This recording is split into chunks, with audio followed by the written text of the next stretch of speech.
Hello, beautiful people. Welcome to the Occult Explorers. I'm your hostess, Snappy, and I'm joined, as always, by my good friend and co-host, Dion. How's it going, Dion?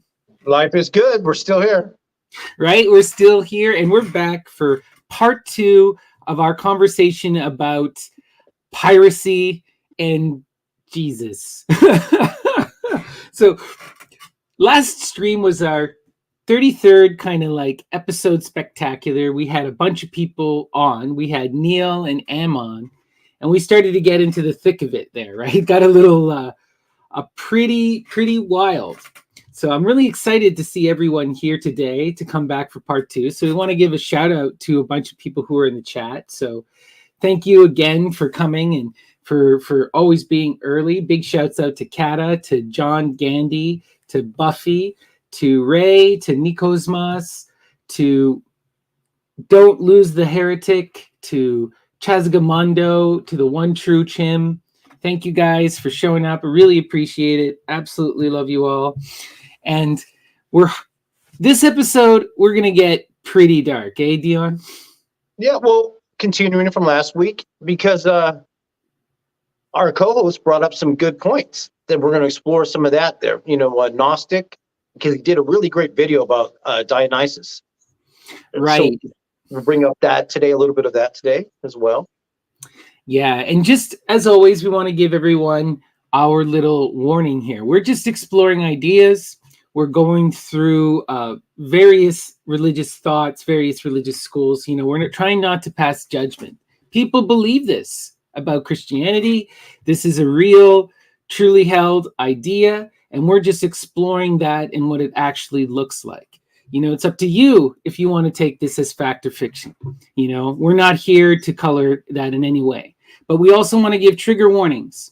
This episode is going to get dark. We're going to the bowels of humanity here. Pirates, piracy, human trafficking. This is the worst kind of stuff humanly imaginable, in my opinion. Yeah, it's part of ancient times, first century. Right. It's part of our modern times too, Yeah, but you're right. First century, it's the cultural norm, Right. There's a term, Skaphology. Pierre Sabak, I think, coined this, and it deals with the concept of a boat as an angelic vessel. Okay. Yeah, Skaphology. You might see in the oldest renditions of boats in art that angels are accompanying them, or that angels or a boat is kind of like a UFO, let's say. An angelic vessel, right? Like boats that traverse the stars. I think of a lot of like the Egyptian mythology as well as the Greco-Roman. Oh yeah, the word scape, scalpel, to cut through. Skiff. A skiff is that boat, that little boat, a skiff. Because we're going to talk about pirates, we need to talk about the boat itself and the symbolic meanings behind the boat and where the boat can come from, not just here, but somewhere else. And here's some meanings for scape right there. A bowl, a bath. Is that a grail, a cup, a skiff, a cradle, a grave, a concave sundial. Wow. There's so much there if you're looking at this for, mystery stuff, right? We know the bathing, people drinking Medea's bathwater, right? The cutting, the skiffing through the waters. That makes me think again of like Aphrodite and a lot of this stuff. The cradle, the grave. Wow. Sundials, sundial is a constant motif that we see, Yeah. So, and you brought up something, the solar bark. Go to the next pic. Okay. Ancient Egypt. Wow.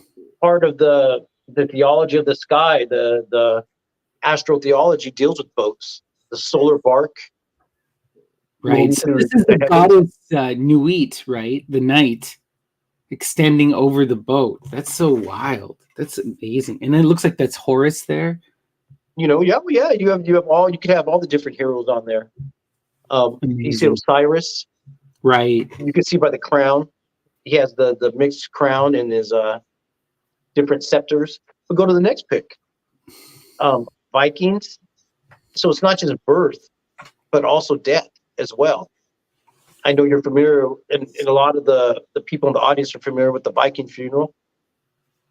Yeah, this is such a prominent theme. If people are interested, check out the movie The 13th Warrior. It does a pretty decent reenactment of a Viking funeral, as well as the recent movie The Norseman. They're both basing it off of Ibn Fadlan's account, which is one of our most authoritative accounts of any kind of Viking ritual. So really cool that people have recreated this stuff like that.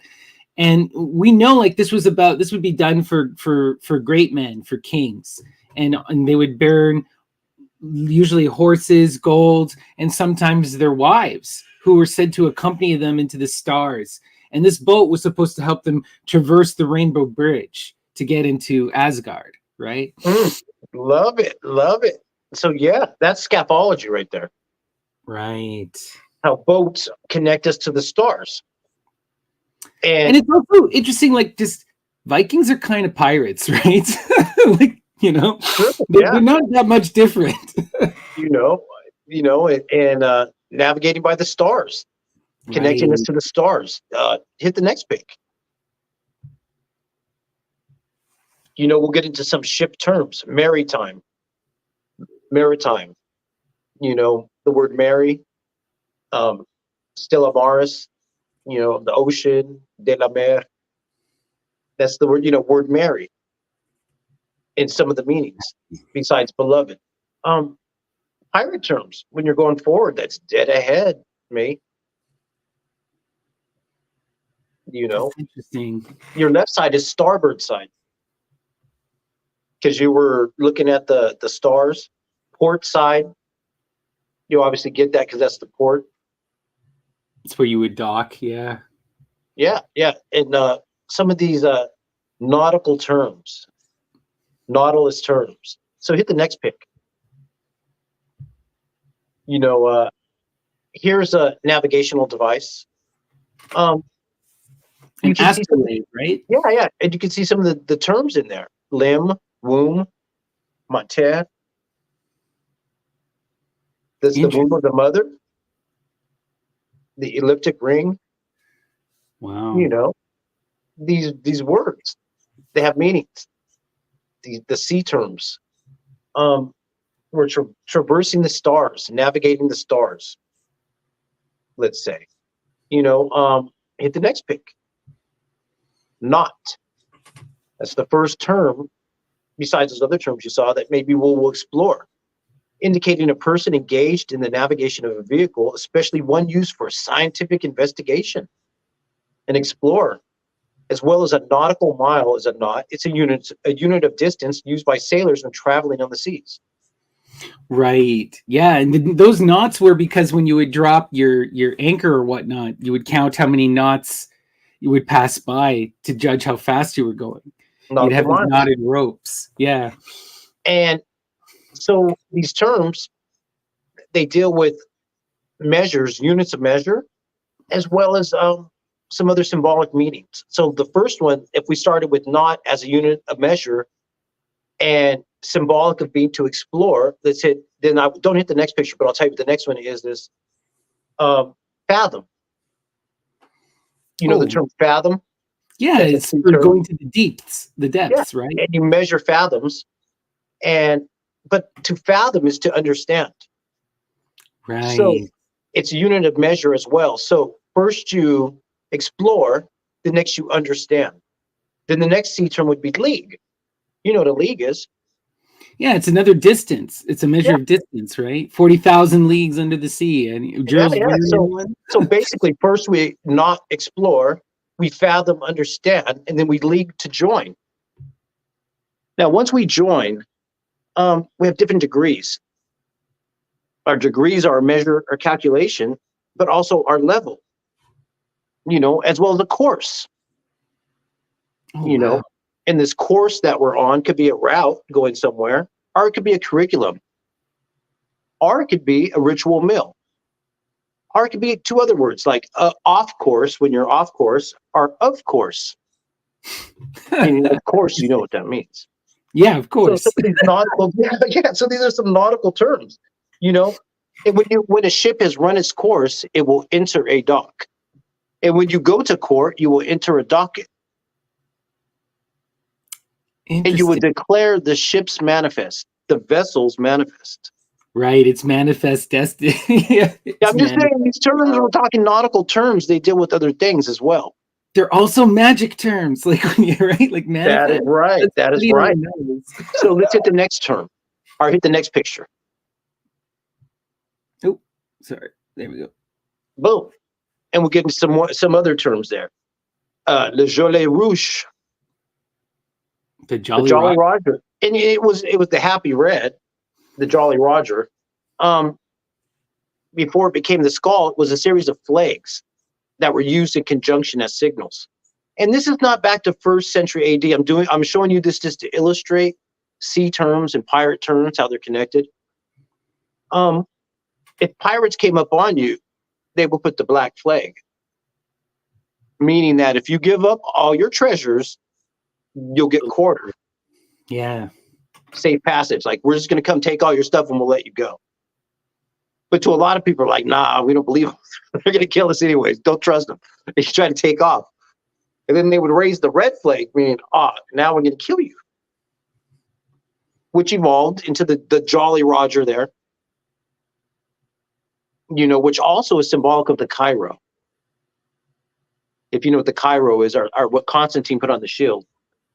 Yeah, the pyro, that's those two Roman letters that constitute the initials of Jesus, right? And they also form a cross or that star. You'll see this is it's also it reminds me of like a lot of the Venus imagery, but it is technically the letters of Jesus Christ's name, Yeah, so let's hit the next pick and let's explore something, because we were talking about last week with Ahmed and Neil, Jason and the Argonauts, knots, those explorers, huh? And right. the Argo. So but the word in front of that is the ship. And please excuse me if I butcher any Greek mythology here, knowing how expert our friends are. But here's an image I found of it where it's a dolphin. The Argo is a dolphin, the ship that they rode, and it talked. Yeah. And some of the Amazing. myths, it would talk to them. It becomes possessed by the goddess, the masthead. Yeah. Yeah, and we talked about Delphines in a previous episode, how they would ride dolphins and dolphin milk and all kinds of different things. But yeah, let's hit the next pick. Boom. So part of the mythology, Jason and the Argonauts, it's a snake, or is it a dragon? It's a serpent. It's a serpent in a tree.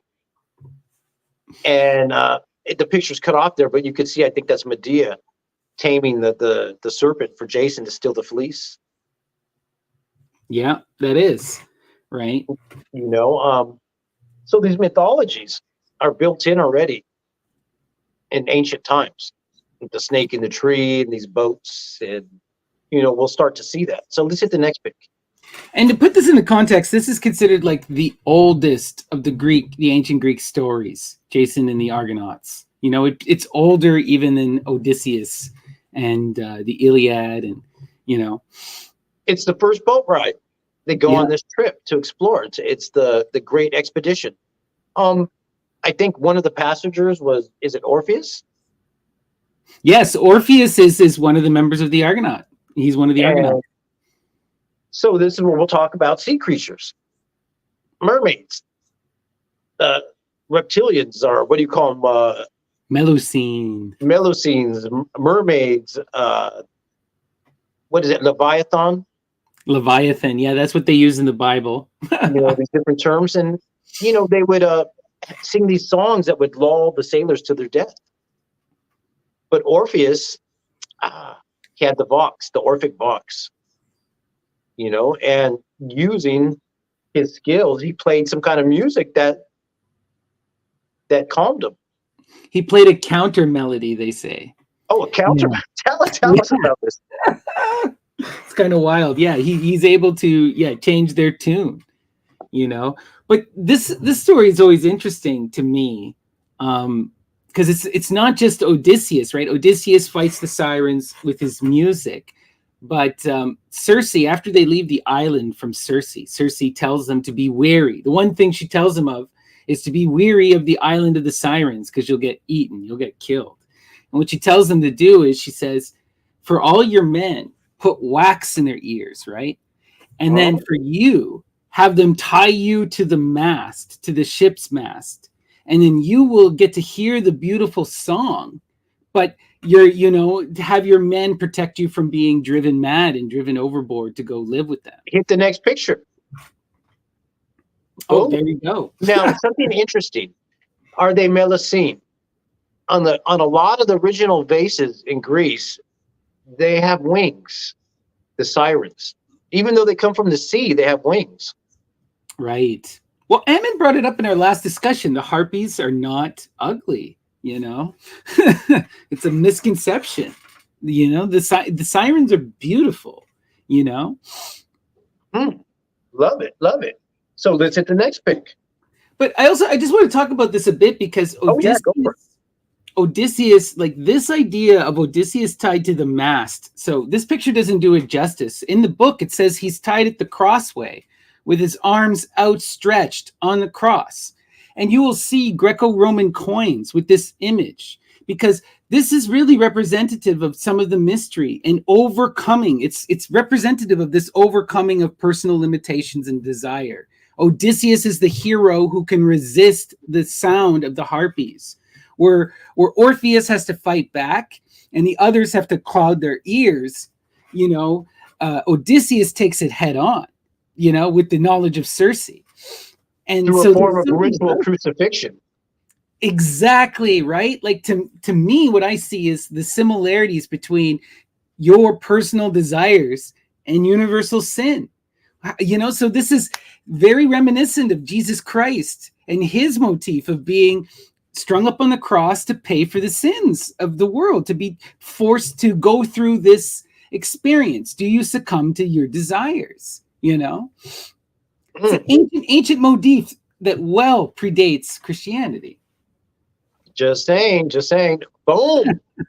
Oh, and since Neil did that excellent episode on Dionysus, I wanted to show you an image of the boat where Dionysus chills. And if you could see on the mast, there's grapes growing off the mast. That's amazing. And it's another dolphin boat. And the pirates that Dionysus turns them into dolphins. Right. I remember that story. Yeah. So the tree of life as the mast on the boat, with the pirates being turned into dolphins, with the ecstatic soter on the boat. Just saying, it's a repeating image, like you said, and that's what we're exploring. So, people are wondering, well, what's up with Jesus? He said, pirate Jesus. Well, we're exploring the connection of a soter figure with the boat. Yeah.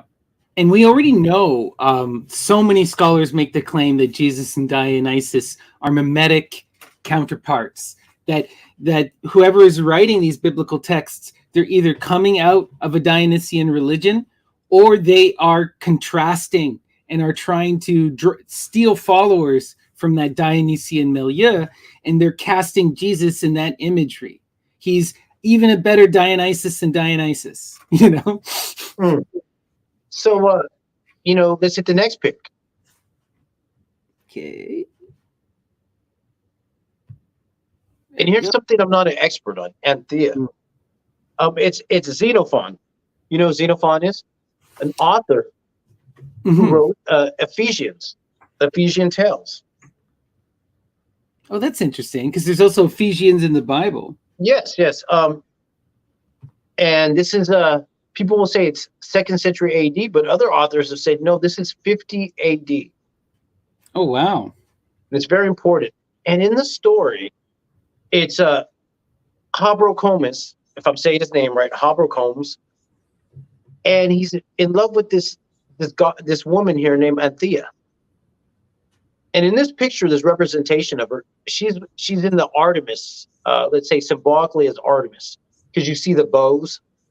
Right. Or Diana Lucifera with, she has the dogs. She's another virginal type figure here. She's a youth with the bows, with the short skirt. Yeah. So 50 AD, Xenophon writes this novel about this couple that are in love that get kidnapped by pirates. I'm pretty sure Enthi is one of the charities. They're the attendants, or the graces. Yeah. So yeah.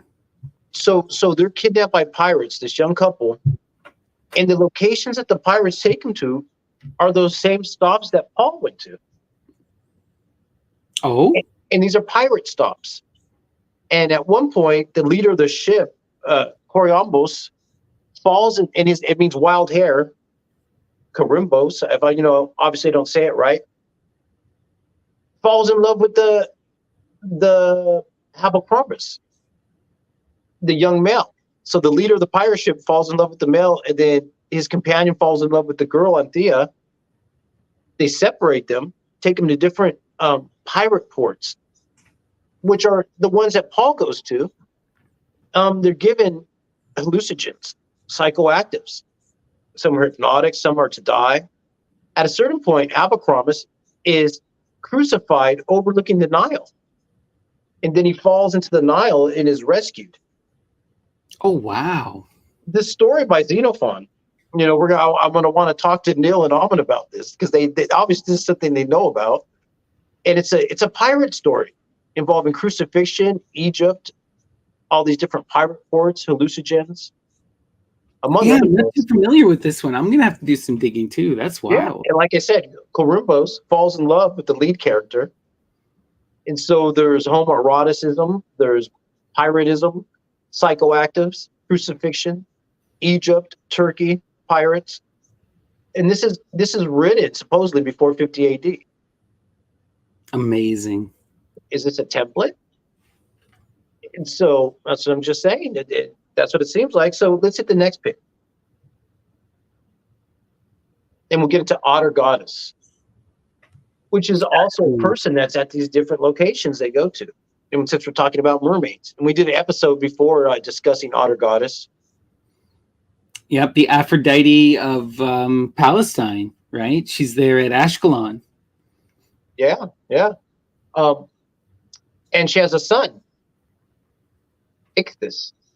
Right, who's another Attis analog. We get the next picture. We'll show you Ichthus. So, and this is at Lake Ascalon. And sad part, to put this into perspective, they recently bombed in the current war Ascalon. Oh yeah. My heart goes out to the people of Palestine. All people. True. Everyone's peoples. We love all peoples. We want no one out there to get it twisted. No. So Ichthus, Jesus, the son of Otter Goddess at Lake Ascalon. And it's we can decode this with astrotheology, all kinds of gematria, all kinds of different ways. But they already were. There's a different type of encoding that were in the tombs, the catacombs. Hit the next picture, and here's something we'll explain. There, Ichthus. You take each letter, and it forms that will. Oh wow! All letters are contained in that will. Interesting. Which says, it deals with Jesus Christ as the Savior. People know that phrase. This makes me think of our Black Sun episode. All of the imagery with the with the sun and the different versions of it, representing of the different seasons, and like the swastika imagery. Interesting. Yeah, the certain will. Hit the next picture, because we've seen this will before somewhere. Oh, right. Right there, same amount, 8. You got 8 rungs on the will. Interesting. Yeah. The connection between Christianity and boats and ships, it really is a pirate story. Christ is a fisher of men, is he not? Fisher of boys. Yeah. I thought the noun decoded, or the etymology of it, was a youngins.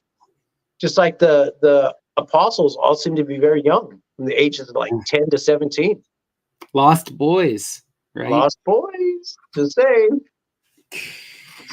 So let's hit the next running off and living in fantasy rather than facing reality. Oh, God. So we got the next pick coming up, and it'll show there's that Cairo. Oh, yeah. And that's on the boat. Yeah, and that's a Coptic one. This is from the 6th century, and it's containing onyx, the regular crucifix, as well as the Cairo on a boat, and in a Skaphology, an angelic vessel with the pyramid on top. So interesting. Representing Jesus as this pharaonic character that comes on the boat. But it has a location as well, because it's marking the Cairo. That's why Cairo, Cairo, Egypt, where the pyramids are, where the Cairo is actually located. You know, and that's why a few hours away is the crucifixion. Wow. And Alexandria is where Abercrombie's in Xenophon's 50 AD novel is crucified, dealing with psychoactives and pirates, gay pirates, all kinds of wild stuff. Wild stuff, folks. Like and subscribe if you like that kind of stuff. Let's hit the next pick. Boom. There you go. There's that Cairo on the boat. Coming through town to recruit some new followers, some youngins. And then when you get on the boat, you get naked. You could see the youngins on the boat naked. Oh, wow. Apostles. Okay, what is this painting? This has got to be some Jehovah stuff, knowing you. Yeah, you can tell that I love the Jehovah ones, because they just show you what it is. They don't. It's just they're straight, right? Like they're straight with it. They're showing you what's happened. They're not trying to obscure. And the colors, that red could be Kermes. That's true. It could be a different it could be Assyrian rue. It could be there's different psychoactives. It could be the blood. People talk about the blood, which is psychoactive as well. Yeah. Yeah. And we know the blood is analogous to the sexual fluids as well, right? So yeah, that's the semen in the blood. Picking up young boys to come work in his ministry, and if he could get them up to the different ports that Paul would go to, they're worth more money in the slave trade. Because in the Roman time, 1st century, when that's going on, 1 in every 5 was a slave in the outlying provinces, and 1 in every 3 in Rome was a slave. And if you could get them up to those islands up there in Turkey, tax-free ports, because of the edict, you could flip them and get them good money and come back down and get some more, and get some mollusks and some poppies and some other good things. Stopped by Cyprus, Tyre, Sidonians. Let's hit the next pick. Because where would they have got the boats from? Mary Salome. Fleet of boats. And we'll decode the pick because you see her pointing her hand. Well, even though it's a red, white, and blue, like an American flag color, her outfit. But we know that those could be mollusks. The blue is a mollusk as well, from Asterion, Israel, where we found the mollusk dye pits. That was the Techelet, the blue. And if it's Salome, that fits because I see some headless angels up there, like John, doing the La Danse Ariel, blowing the wind. Yeah, the little cherubs, you get your arrows coming down. with Mrs. Salome there, pointing her hand, and you see her hand pointing down to the theriac. Well, anytime we're talking about that little cup right there. Right, wow, the theriac. And anytime we're talking about Marys, we have this Venus imagery, right? And Venus is always associated with Cupid arrows. And you got 3 or 4 Cupid arrows there, And then the other woman, right? That's probably Diana, So. I think it's what do they say? It's that Mary Jacob. Or they'll say it could be Mary, the mother of Jesus, or Mary Magdalene. Mary Magdalene. Different versions, but it's Mary Salome. She's a myrrh bearer, and that theriac is the myrrh in that little container she's pointing to. Like how Kuan Yin does the same thing and points down to her little immortality, the nectar of immortality. But yeah, in these boats, and she had a fleet of boats, and it also deals with the mollusk. You know, when the lady in the back, her color's the red and the gold. That gold could be crocus or saffron. or Both are saffron. psychedelic. Yeah. You know, there's different people posit different things for that. But yeah, let's hit the next pick. And and to remind people, we've talked a lot about Mary Salome. She may be analogous to Mary Magdalene, but we do know she is listed as the mother of the sons of thunder, which include the young John the Beloved, the closest of all of Jesus's disciples, who he's said to have a physical relation with. He actually kisses and touches him, unlike anyone else. And then so that's the other one is Boanerges, son of thunder. People say it's also connected to mushrooms, and whereas James shows up to fight battles as Santiago Matamoros, and the beloved John, they'll say, is a hermaphrodite because never has a beard, doesn't grow facial hair, and you'll see him on Jesus' lap at the Last Supper, at the Agape Love Feast, where he's sucking his breast and kicking it on his lap, and the other people got jealous over that. And part of the story was he wants to go to heaven with them, and he asks them, "Will you drink from the cup?" And he says, "I will drink from the cup." And then a few chapters later, you hear Jesus saying, "I don't want to drink from the cup." And it deals with cups, with that theriac. And Mary Salome was pointing to it in the last picture. Here's one image. And and I had another image I was going to show, which is of the flight to Egypt. So you know that when Jesus, as a young child with Mary and Joseph, they go to Egypt on a boat with a donkey. That's part of the mythology. And another representation of that we'll find in the same area is Lamashtu. We talked about Lamashtu before. She was the semen demon. Yeah. And she would steal semen. And cause miscarriages. Yeah, young boys. And here she's on a boat, where she's on a donkey who's on a boat. Oh wow! And this was right in the same area as well. This is the whole, this is some of the older mythologies in the area. So yeah, let's hit the next pick. Oh come on, shoot! There you go. Boat. Yeah. So Emmanuel as the dolphin, with the dolphins. In different catacombs, there's different pictures of Jesus with dolphins. I wonder about this too, because Jesus is also associated with Pisces, and that imagery to me screams Pisces. And there's this relationship between the sign of Virgo and Pisces, and I'm still trying to figure out what's going on here. And Jesus is said to be born of the Virgin, right? A parthenogenesis, without a father, so. And we've been talking to people on our Discord, like our friend Dead Doc Daphne, who was showing that this kind of thing may even be possible, this kind of parthenogenesis, through the use of snake venoms and stuff. At least it was attempted. Yes, that's some episodes coming up, just so you know. We have, it's going to get wild. If you already thought what we're doing now is wild, wait till our next couple of episodes coming up. We're gonna take it. We're gonna take off the training wheels. So yeah, Jesus connected to dolphins, as well as dolphin sacrifice, eating dolphins, all kinds of crazy stuff. Sex with dolphins. Remember, we saw all of that. People should go back, watch our dolphin episode, because there's so much weird stuff that they're doing with these porpoises. Yeah, just saying.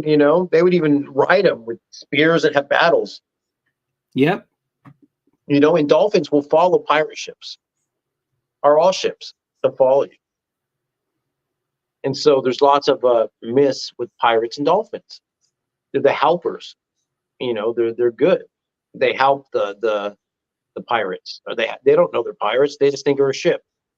They want to help them out. Let's hit the next pick. And I know we're going fast today, folks.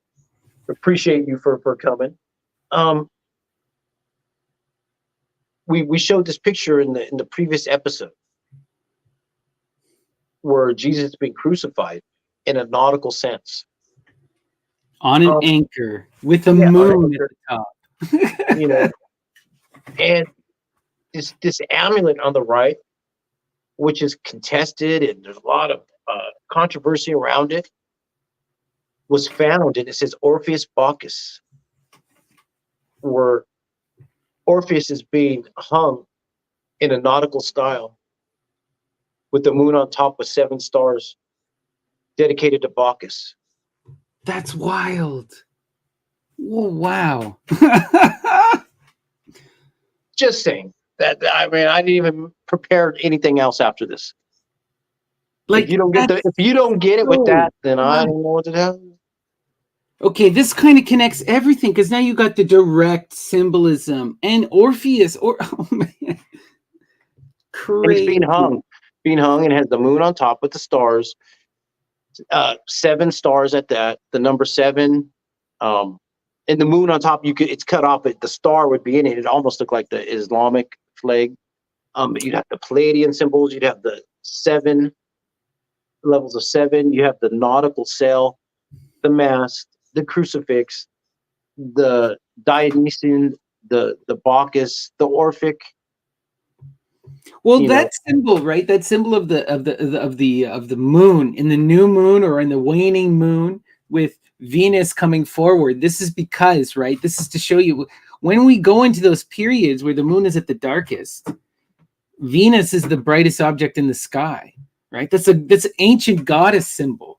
You know, people forget that Islam is built upon an ancient goddess religion. They used to worship the goddess Alat, who is the embodiment of time. And rather than get rid of her, they just kind of remixed her into Allah, you know? Yeah. Yeah. So pirates are. Yeah, just pirates. Wow. I was looking for a pirate Jesus, and this is what I could find right here. It was Orpheus Bacchus on the nautical cross. That's amazing. You know, and I keep thinking too, just, you know, right, we have all this imagery about like the fishermen, right? They're fishermen. They go out to go catch people, right? And then there's Jesus's father, well, his father, you know, Joseph is a carpenter, but a man was telling us last episode, he's specifically a boat builder, you know? Tecton? Is that the word tecton? Or? Right? Yeah. He's someone who's skilled in the building of ships, you know? So they're like, it's all over the place. It's crazy. Yeah. You know? Yeah. So, you know, make sure you all like and subscribe for that. Leave some comments and shares, you know. You know, and some of the things coming up on the next episodes is we have a doctor who understands the snake venoms, who understands some of these diseases, some of these rituals in a medical context, in a scientific context, that will help us explain some of the science behind it. Wow. Yeah, this is going to be so fun because, like, we talk often about these various entheogens. You know, we talk often about these claims that people make of selective breeding and gene manipulation over time. And, you know, weird things that people are doing, like the elongated skulls, the red hair, the stone skin. You know, human husbandry, right? All of this stuff that we're looking at, the transitioning of sexes from male to female and female to male, or into non-binary forms, you know, intersexed peoples. All of this stuff the ancients are playing with, you know, and we've seen numerous claims and numerous texts bringing all this stuff up. And the truth is, a lot of this just goes over your and I head. You know, we can see the mythology, but we don't have the medical background. So I'm excited to bring some of these really intense, wild ideas to Daphne and have her unpack them for us and show that, yeah, some of this is likely, some of this is not. You know, it's going to be fun, really fun. Maybe we'll have Amon there and Neil. I want to hear what they say about this Orpheus Bacchus. Right. And his nautical crucifixion and Xenophon. Because we're going to have to unpack Xenophon. And We didn't get into Alexander with Glycon, which we're saving for later because we're going to get heavy into the snake cults and some of the snake cults in the different islands in Greece. Like they have a cult with Mary where every year on August 15th, the snakes come out and crawl all over the relics. And they don't bite nobody. As well as Snake Island in the Black Sea. That's connected to Alexander and Glycon and, pirates as well. And people, Glycon, everyone should go look up Glycon. We'll have to do a deep dive because it's so funny. Glycon is one of the first documented, known literal cults in the truest sense of the modern understanding of cults, with a cult leader who's making stuff up and ripping people off. He actually had a giant puppet of a snake that he would puppet with his followers and have them create prophecies that he claimed were real. And this cult spread across the Roman Empire. And there was transitioning. Yeah. There was a lot of different wild stuff going on. Oh yeah, it gets so wild. And Glycon is also super fun because one of our favorite modern magicians, Mr. Alan Moore, calls himself a follower of Glycon. The known fraud religion. Glycon. He did. Right? He brought it back. He made his own puppets. He has his own puppets. Yeah. Well, he talks about in some of his interviews how he had this trip where he's riding like puppet version Glycon through space. I'm like, I want whatever you're taking, my friend. Because first century was ripe with cults, with wild stuff, dealing with snakes and crucifixion and boats and all kinds of wild things. The snake venom, because in a lot of these things, we didn't talk about the role of the snakes. Because there were snakes. That's why I just showed you the snake on the tree with Jason. With Jesus would have been some snake venom stories. Their snake is involved in this stuff. Oh, it's so heavy.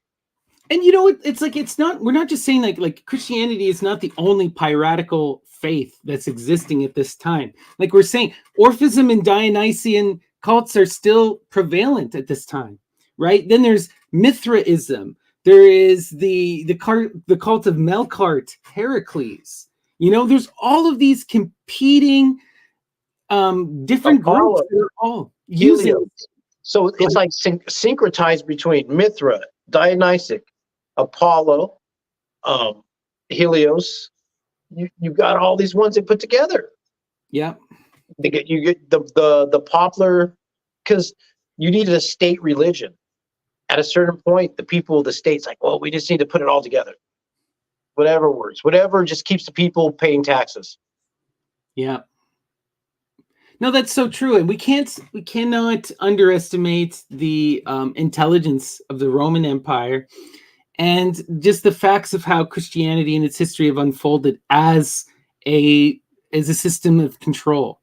And the fact that it lends itself, we have people talking about how it's a perfect amalgam of nationalism and universalism. It allows you to have an extreme elitism to persecute everyone, but then it has an easy mechanism for people to submit to authority and to become, your peon. It's the perfect doctrine for exploitation, at least by the time that Constantine and the Romans get their hands on it, And how early Christianity was supposedly spread so fast? Was through ships. Right. And through children, through young people. We got to remember, like, Jesus is very explicit about this. Abandon your family.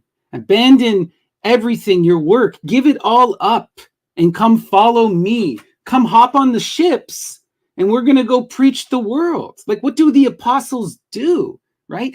We talked about this before. John the Beloved, he goes to the temple of Artemis, right, at Ephesus, and he destroys it. That's what John does. Well, that's why I talked about Xenophon of Ephesus in 50 AD, writing this novel that has all the elements in there of Artemis and Jesus and pirates and psychoactives and crucifixions and Greece and Alexandria and Tyre and mollusk and got to read the book. And it's a novel. That's the thing. At least Xenophon they call what do they call these dime store novels? But back in the day, they called it Penny Dreadful. It's considered the first Penny Dreadful. He's just telling you what it is. It's not a religion. It's a Penny Dreadful. Yet all the elements in Xenophon's story within 100 years become state religions, or become organized into a state religions. That's so wild. I'm gonna have to go dig into this, Dion. This is kind of, I think this is somewhat of a smoking gun, it seems. Ah. It's pretty amazing, you know. But I want to see what it says in Greek, so we're gonna have to hit up the professor there. We're gonna have to hit up the professor, and I want to put this into, you know, like there was a lot of this reconstituting of religious ideas around this time, and this thinking of kings and governments, and these ideas about noble lies and manipulation, and what, you know, like there was a real elitism between those who were noble and those who were slaves. And there was there was this active desire to create an ideology that would perpetuate that slavery, that would keep people bound, you know, and it took on many different guises, you know, under various religions. And these stories, right, the fact that they're fiction lends itself to the manipulation, because then they can say they can make it say whatever they want it to say, you know. You know, different topic. Did you see the eclipse at all? I did see a little bit, but it was mostly overcast here. I felt kind of weird looking at it after chatting with you and Ammon, because I'm like, now I'm watching the gods have sex. No, listen, I thought it was only going to be over there in the eclipse path, but then I saw in the morning, I was like, oh, rare eclipse over California, partial eclipse. I'm like, what? From like 8 to 11 a.m. So of course I got to go look. I'm like, don't look. Well, I was going to make a pinhole. I didn't order the silly glasses. I'm going to use a stone or reflection. I'm like, I just looked at it. I don't care. And then I told my girlfriend, don't look. Just make sure you don't look. It's like, she's like, oh. Well, it's one of those things you can't not look, right? I'm looking. I'm going to look at it. I'm sorry. I caught mom and dad having sex. Right. I asked Ammon about this directly. I'm like, there's all of this stuff about Artemis and Apollo coming together on the eclipse and this weird incest. And he's like, I don't want to slander Apollo. I can't talk about it. No, you're not supposed to. Oh my God. No, listen, in the research I did about Delos with Apollo and Artemis, it's so serious because they did 2 purifications of the island, the Athenian purifications. And what they did was they removed all the dead bodies off the island because was negative towards Apollo. And after that moment on, there could be no more births or deaths on the island. So once you were going into labor or you felt sick, they put you on a boat and send you to the next island.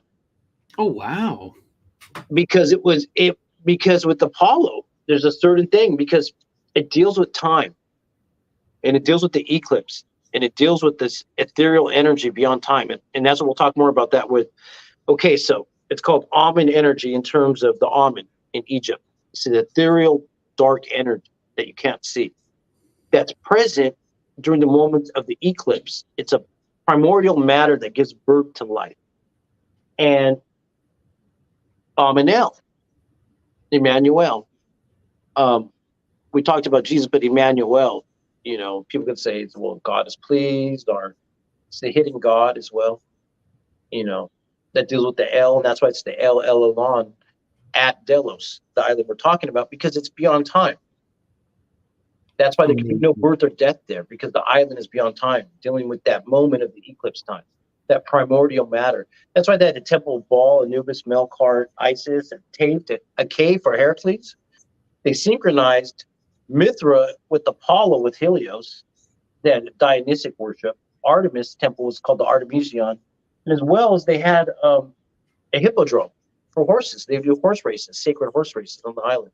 And it was also tax-free, an asylum port for pirates, and had a Jewish edict for Jews to go there, for the synagogue. All of the elements, everything we are talking about comes together at Delos. That's so wild. Courtesy of Apollo and Artemis.